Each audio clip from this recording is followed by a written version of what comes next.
नमस्कार, आप देख रहे हैं बड़ी खबर। मैं हूं नगमा। पश्चिम बंगाल की मुख्यमंत्री ममता बनर्जी ने आज कांग्रेस अध्यक्ष सोनिया गांधी और दिल्ली के मुख्यमंत्री अरविंद केजरीवाल से मुलाकात की है और मिलने के बाद उन्होंने कहा कि बीजेपी को हराने के लिए विपक्ष का एकजुट होना समय की जरूरत है। साथ ही प्रधानमंत्री मोदी पर निशाना साधते हुए कहा कि अच्छे दिन बहुत देख लिए, अब सच्चे देखना चाहते हैं। आज जब ममता बनर्जी से पूछा गया कि क्या वो लोकसभा चुनाव में विपक्ष का चेहरा होंगी, तो उन्होंने कहा कि मैं राजनीतिक ज्योतिषी नहीं हूं। शाम 4:30 बजे के आसपास सोनिया गांधी से मिलने पहुंची ममता बनर्जी। बैठक में राहुल गांधी भी मौजूद रहे। ममता ने साफ कर दिया कि बीजेपी को हराना उनका एजेंडा है। Discuss about the unity of the opposition, so all we discuss, it was a very good meeting. तो पेगासस का रिप्लाई क्यों नहीं दे रहा है गवर्नमेंट? पेगासस का रिप्लाई तो देना चाहिए। ये तो जनता नहीं जानने चाहता है। जनता को जानने के लिए सबसे ज्यादा लोकसभा होता है, जो पब्लिक हमारा पार्लियामेंट है, राज्यसभा है। अगर लोकसभा राज्यसभा में पॉलिसी डिसीजन नहीं अनाउंस होता, अगर डिस्कशन नहीं होता, तो कहाँ पे चर्चा होगा? एक चर्चा चाय की दुकान में नहीं होता है, एक चर्चा पार्लियामेंट में होता है। पेगासस क्या है? सब किसानों के फोन टैप हो रहे हैं, सब लीडरों की वोट टैप हो रहे हैं, सब सिटीजन्स की हो रहे हैं, इंडस्ट्री की हो रहे हैं। ये कितना कानून का खिलाफ कितनी बड़ी साजिश चल रही है। ये कॉन्स्टिट्यूशन के खिलाफ है जो कर रहे हैं। राष्ट्रीय स्तर पर कोई नेता मोदी जी के बराबर नहीं है, बहुत बने हैं सब, तो उस जगह को पूरा करने के लिए ममता बनर्जी आए हैं। लेकिन जो पार्टियों को लेकर 19 में उन्होंने एक अभियान छेड़ा था, मोदी हटाओ देश बचाओ, तो उसका परिणाम सबके सामने है। शाम को दिल्ली के मुख्यमंत्री अरविंद केजरीवाल भी ममता से मिलने पहुंचे।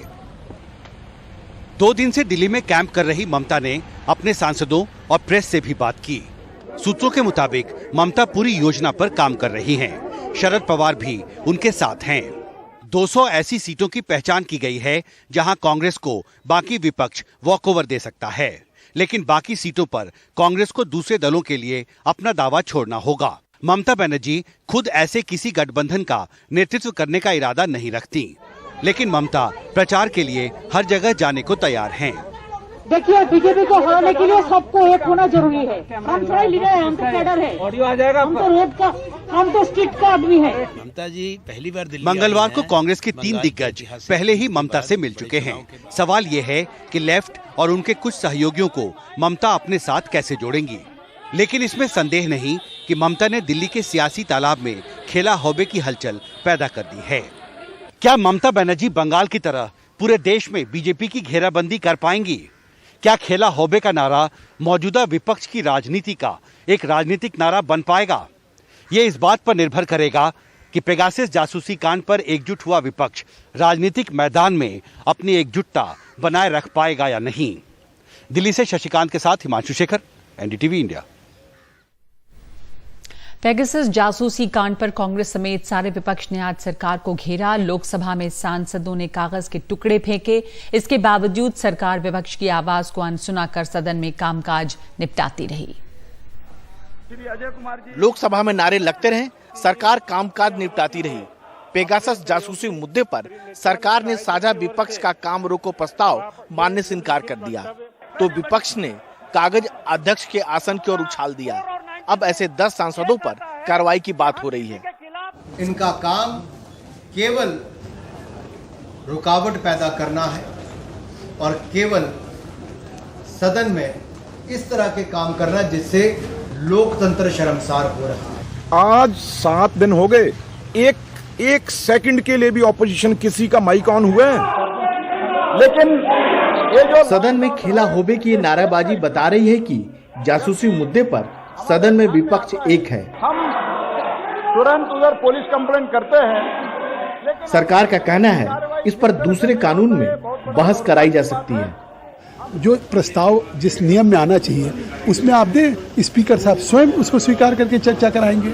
सरकार अंदर चर्चा नहीं कराना चाहती, बाहर मीडिया के माध्यम से सरकार के नुमाइंदे कहते हैं कि हम चर्चा के लिए, अगर सरकार चर्चा के लिए तैयार है तो क्यों नहीं एक्सेप्ट करती स्थगन प्रस्ताव। इससे पहले कांग्रेस की अगुवाई में 14 दलों ने जासूसी मुद्दे पर सरकार को घेरा।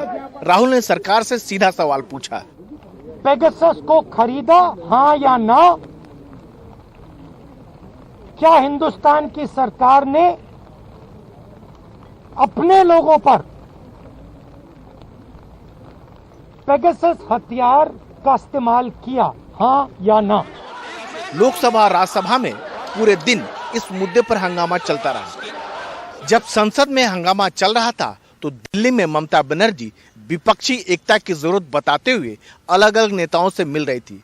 पेगासस के मुद्दे पर विपक्ष एकजुट दिख रहा है, लेकिन बड़ा सवाल ये है, जब राजनीतिक मुकाबले का वक्त आएगा तब भी क्या एकजुटता बनी रहेगी? नई दिल्ली में हिमांशु शेखर और शशिकांत झा के साथ राजीव रंजन, एनडीटीवी इंडिया।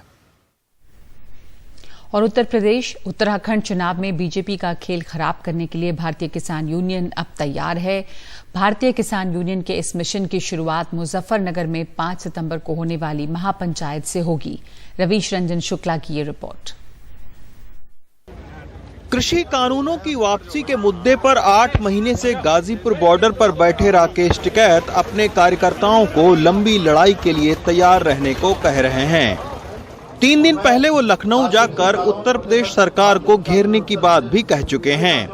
हालांकि बीजेपी के खिलाफ किसी पार्टी को समर्थन देने या खुद सीधे तौर पर चुनाव लड़ने की बात से इनकार कर रहे हैं, लेकिन भारतीय किसान यूनियन की अपनी रणनीति है। राज्य के 18 मंडलों में बड़ी किसान सभाएं होंगी। 5 सितंबर को मुजफ्फरनगर में महापंचायत होगी। 30 सितंबर तक हर जिले में किसान सम्मेलन करवाया जाएगा। गांव-गांव में कृषि कानूनों के खिलाफ जागरूकता अभियान चलेगा और पंफलेट बंटवाए जाएंगे। बीजेपी के उम्मीदवारों को हराने की अपील की जाएगी, लेकिन किसी भी राजनीतिक पार्टी का समर्थन नहीं किया जाएगा। हालांकि किसान नेता अभी भी अपने पूरे पत्ते नहीं खोल रहे हैं। चुनाव के बारे में सर क्या बातचीत? भाई चुनाव के बारे में होगी नहीं होगी, अब वो तो 5 तारीख, उसके भी 40 दिन है अभी, और उस मीटिंग के भी 40 दिन बाद में बताएंगे क्या क्या इशू हो सकते हैं। पश्चिमी उत्तर प्रदेश ही नहीं, उत्तराखंड के तराई इलाकों में रहने वाले सिख किसान भी करीब 14 विधानसभा सीटों पर असर रखते हैं। किसान यूनियन यहाँ भी बीजेपी के खिलाफ माहौल बनाने की कोशिश कर रही है। यही वजह है कि भारतीय किसान यूनियन उत्तरांचल के भी 2 मंडलों में बड़ी किसान पंचायत करने की तैयारी कर रही है। धीरे धीरे पहाड़ पर भी किसान आंदोलन पहुंच रहा है और भारतीय जनता पार्टी को जो नेतृत्व परिवर्तन करना पड़ा है उत्तराखंड में, कहीं ना कहीं वो स्ट्रेटजी है कि किसान आंदोलन के प्रभाव को किसी तरीके से मैनेज किया जाए। तो उधम सिंह नगर से ही मुख्यमंत्री बना दिया, उधम सिंह नगर से ही 2 कैबिनेट मंत्री बनाए गए हैं।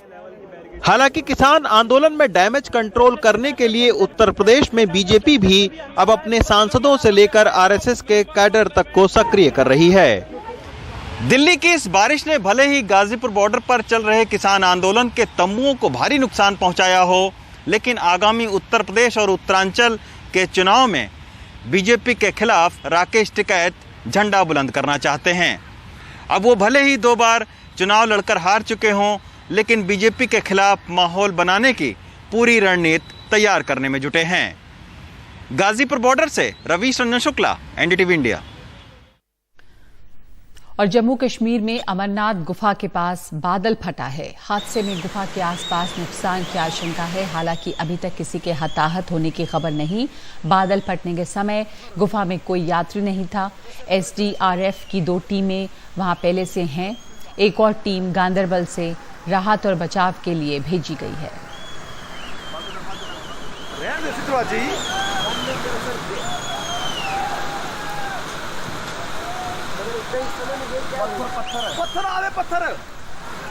से अमरनाथ गुफा सुरक्षित है, लेकिन उसके आसपास बादल फटा है। और साथ ही किश्तवाड़ में भी, जम्मू कश्मीर के किश्तवाड़ में बादल फटा और यहां पर इससे भारी तबाही हुई है। 7 लोगों की जान गई है, करीब 40 लोग लापता हैं। अधिकारियों के मुताबिक खराब मौसम के चलते राहत के काम में भी मुश्किल आ रही है। रात में बादल फटने से किश्तवाड़ जिले के होंजर गांव में आफत टूट पड़ी। कई घंटों की मशक्कत के बाद बचाव कर्मी दूर दराज के इस गांव पहुंच पाए। 7 लोगों की मौत हो चुकी है, 17 जख्मी हैं और कम से कम 20 लोग लापता हैं। अधिकारियों का कहना है कि राहत के काम में खराब मौसम की वजह से भी परेशानी हो रही है। एसडीआरएफ, पुलिस और सेना मौके पर हैं। खराब मौसम के बावजूद घायलों को अस्पताल पहुंचा दिया गया है। जैसे ही बादल फटने के बारे में पता लगा, किश्तवाड़ से एक एसडीआरएफ टीम रवाना कर दी गई। इसके अलावा डोडा और उधमपुर से भी टीमें भेजी गई हैं। पुलिस का कहना है कि घायलों को अस्पताल पहुंचा दिया गया है, जिनमें से 5 लोगों की हालत बहुत नाजुक है। बादल फटने से आई बाढ़ और भारी बारिश इलाके के कई मकान बहा ले गई। अब सबसे बड़ी चुनौती लापता लोगों की तलाश और पीड़ित लोगों तक राहत पहुंचाना है। प्रधानमंत्री और गृह मंत्री ने पूरी मदद का आश्वासन दिया है। उधर मौसम विभाग ने जम्मू कश्मीर में बारिश और बाढ़ की चेतावनी दी है। श्रीनगर से नजीर मसूदी की रिपोर्ट, एनडीटीवी इंडिया। और 1984 बैच के गुजरात काडर के आईपीएस अधिकारी राकेश अस्थाना ने दिल्ली पुलिस के कमिश्नर का चार्ज संभाल लिया है। उन्हें प्रधानमंत्री मोदी और गृह मंत्री अमित शाह का करीबी माना जाता है। ये माना जा रहा है कि इसलिए ही कई दूसरे दावेदारों को या बराबर के काबिल अधिकारियों को दरकिनार कर रिटायर होने के 3 दिन पहले अस्थाना को ये अहम पद दिया गया है।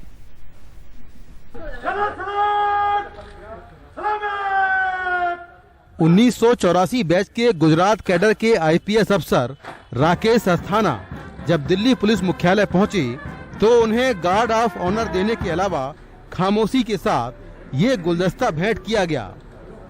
पद संभालते ही अस्थाना ने कहा कि उनका पहला मकसद अपराध को काबू करना रहेगा। अस्थाना दिल्ली पुलिस के 23वें कमिश्नर हैं। मैंने आज दिल्ली पुलिस कमिश्नर का चार्ज लिया है। पुलिस का बेसिक फंक्शन होता है maintenance of law and order, prevention and detection of crime. तो हमारा फोकस मोस्टली बेसिक पुलिसिंग पे रहेगा और मेरी जहां तक समझ है, अगर हम ये काम बखूबी करेंगे तो जनता को संतुष्टि रहेगी और लॉ एंड ऑर्डर मेंटेन रहेगा। बाकी जो स्पेशलाइज्ड प्रॉब्लम्स हैं उनको हम अकॉर्डिंगली एज पर दी एसओपी हैंडल करेंगे। इससे पहले मंगलवार रात जब गृह मंत्रालय ने अस्थाना को दिल्ली पुलिस कमिश्नर बनाने का आदेश जारी किया तो हर कोई हैरान रह गया। पुलिस मुख्यालय में भी इसे लेकर चर्चा शुरू हो गई। दरअसल राकेश अस्थाना इसी 31 जुलाई को बीएसएफ डीजी के पद से रिटायर हो रहे थे, लेकिन मंगलवार रात को उन्हें अचानक न सिर्फ 1 साल का एक्सटेंशन दे दिया गया बल्कि गुजरात कैडर से एजीएमयूटी कैडर में डेपुटेशन पर भेज दिया गया और दिल्ली पुलिस कमिश्नर बना दिया गया, जो पहले ऐसा कभी नहीं हुआ। जबकि 27 दिन पहले एक्टिंग सीपी बनाए गए बालाजी श्रीवास्तव को पद से हटा दिया गया। दिल्ली पुलिस कमिश्नर की दौड़ में चल रहे 1987 बैच के आईपीएस अफसर सत्येंद्र गर्ग और ताज हसन को दरकिनार कर दिया गया। अस्थाना का नाम विवादों में तब रहा जब सीबीआई में स्पेशल डायरेक्टर रहने के दौरान उनका सीबीआई डायरेक्टर आलोक वर्मा से विवाद हो गया और मीट कारोबारी मोइन कुरैशी से रिश्वत लेने के आरोप में अस्थाना पर केस दर्ज हुआ। स्टर्लिंग बायोटेक मामले में भी अस्थाना पर रिश्वत लेने के आरोप लगे। इसके बाद आलोक वर्मा और अस्थाना दोनों को सीबीआई से बाहर का रास्ता दिखा दिया गया। जब नरेंद्र मोदी गुजरात के मुख्यमंत्री थे तब अस्थाना सूरत और बड़ोदरा में कमिश्नर रहे। गोधरा कांड की जांच, सीबीआई में रहते चारा घोटाले की जांच, एनसीबी में रहकर सुशांत सिंह ड्रग्स मामले की जांच में अस्थाना की अहम भूमिका रही। बहरहाल कई विवादों के बीच राकेश अस्थाना ने दिल्ली पुलिस कमिश्नर का पदभार संभाल लिया है। अब देखना होगा कि आगे आने वाली चुनौतियों को वो किस तरह संभालते हैं। नई दिल्ली से कैमरामैन पवन कुमार के साथ मैं मुकेश सिंह, एनडीटीवी इंडिया। और राज कुंद्रा मामले में जो अश्लील फिल्म रैकेट का पर्दाफाश हुआ है, इसमें गिरफ्तार राज कुंद्रा को जमानत नहीं मिल पाई है। इस मामले में 9 लोग पहले गिरफ्तार हो चुके हैं जिन्हें अब जमानत मिली है। अश्लील फिल्म रैकेट में गिरफ्तार राज कुंद्रा को अभी जेल में ही रहना होगा। अदालत में कुंद्रा की जमानत की अर्जी का विरोध करते हुए सरकारी वकील ने दलील दी कि आरोपी अमीर और प्रभावशाली लोग हैं। मामले में और भी पीड़ित सामने आ रहे हैं। आरोपी जांच में बाधा डाल सकता है। इस पर कुंद्रा के वकील ने पूछा, क्या आरोपी आतंकवादी है? अब तक कोई शिकायत या सबूत नहीं है कि आरोपी ने किसी को पुलिस के पास जाने से रोका या छेड़छाड़ की कोशिश की हो। तब सरकारी वकील ने याद दिलाया कि मामले में इलेक्ट्रॉनिक सबूत नष्ट किए गए हैं। अश्लील फिल्म शूटिंग रैकेट का मामला फरवरी 2021 में सामने आया था। तब मामले में 9 आरोपी गिरफ्तार हुए थे, जिन्हें चार्जशीट फाइल करने के बाद जमानत भी मिल गई।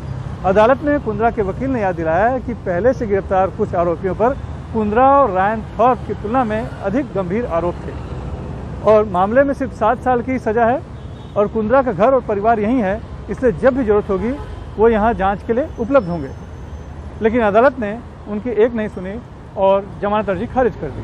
आज राज कुंद्रा और रायन की जमानत अर्जी पर सुनवाई थी। दोनों अर्जी पर सुनवाई हुई और इन्वेस्टिगेशन चल रहा है। इसी की वजह से दोनों की अर्जी अदालत ने खारिज की है। इस बीच अश्लील फिल्म शूटिंग मामले में मालवनी पुलिस में एक और एफआईआर दर्ज हुआ है। पुलिस सूत्रों के मुताबिक अभी एफआईआर में आरोपी के तौर पर सीधे राज कुंद्रा का नाम नहीं है, लेकिन पीड़िता को बताया गया था कि राज कुंद्रा की कंपनी के लिए शूट किया जा रहा है, इसलिए मामले में आगे चलकर राज कुंद्रा पर भी शिकंजा कस सकता है। मुंबई से कैमरामैन अशोक महाडी के साथ सुनील सिंह, एनडीटीवी इंडिया के लिए।